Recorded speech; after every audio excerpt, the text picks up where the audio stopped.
gonna forget what it's like to live, and then it'll die. Touch your clit.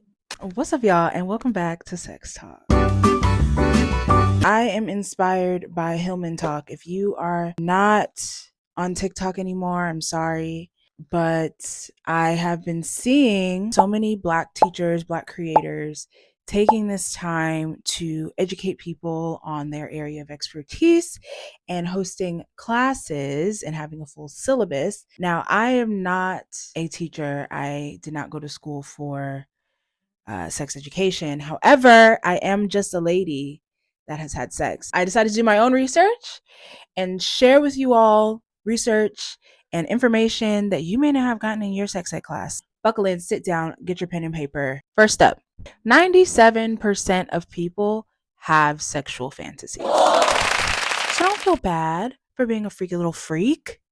We all are freaky little freaks. We're all freaky little freaks, and some of us are freaky little freaks pretending not to be freaky little freaks and judging other freaky little freaks because we feel like we can't be a freaky little freak. So this is to clear it up once and for all. We're all freaky little freaks.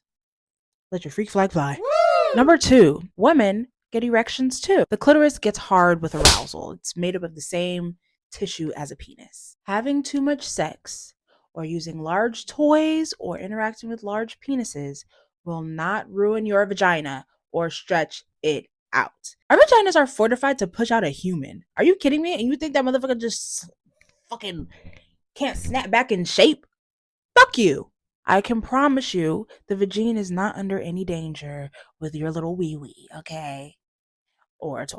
You're fine. Please, pleasure yourself. Experience your pleasure. If you want a big one, get a big one. If you want a small one, get a small one. Now, with that being said, will the vagina stay stretched out if you're constantly on a regular basis having a large thing? It will stay stretched to that size. Yes, because that's how muscle works. Moving on. Clitoral atrophy. This is something I actually didn't know. If you don't get your pussy touched, it'll shrivel up and leave you. This is your sign to touch yourself. Touch your clitoris more. If you go a long time without clitoral stimulation, it'll forget. It's gonna forget what it's like to live, and then it'll die. Touch your clit. Number 5, most women don't orgasm from penetration. So don't feel bad if you need a little extra attention to get your eagle to soar.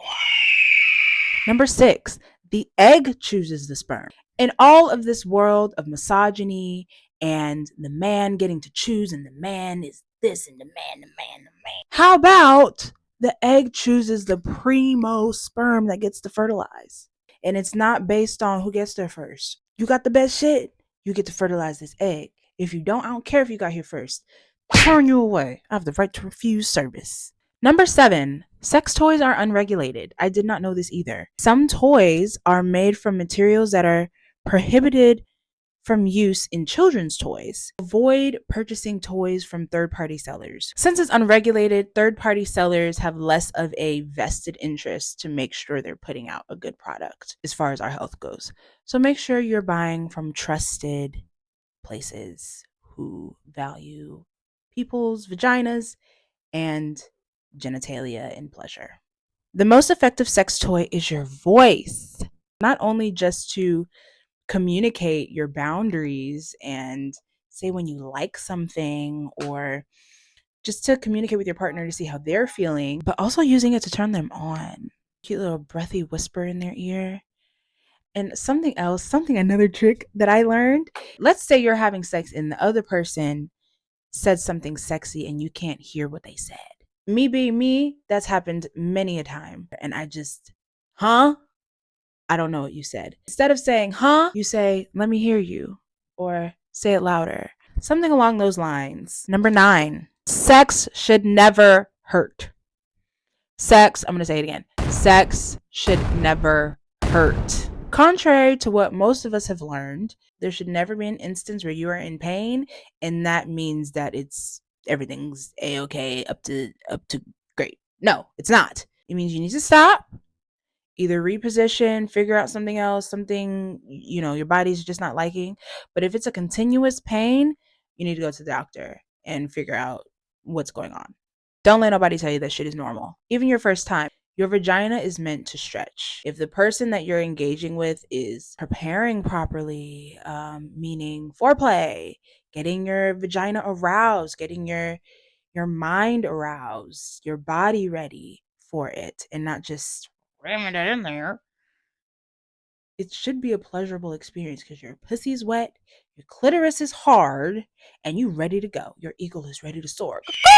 But if it's not ready to soar, if it's sore and you're not soaring, something's awry. Maybe try lube. Maybe try going slower. Maybe have them do less penetration.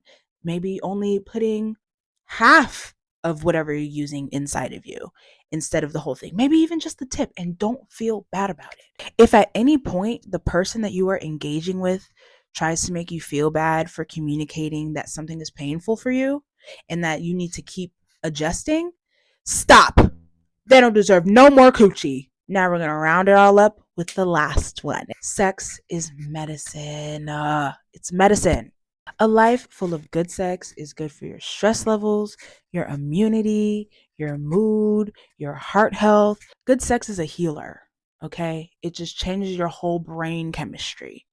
There's a reason for that. And I think it's important to define good sex. To me, is communication, it's connection, it's listening to the other person's body, prioritizing their pleasure, making sure you're pleased, listening to your own body, passionate energy, a genuine care for the other person, making sure they're enjoying themselves, making sure they feel safe. Safety is a huge one. If you don't feel safe emotionally, physically, spiritually, with the person, meaning 100% comfortable, if it's not a hell yes, it's a hell no. Stay safe. I hope you take these tips. I hope you've learned something. Please drop some more knowledge in the comments if I missed anything. And I'll see you on the next one. Bye.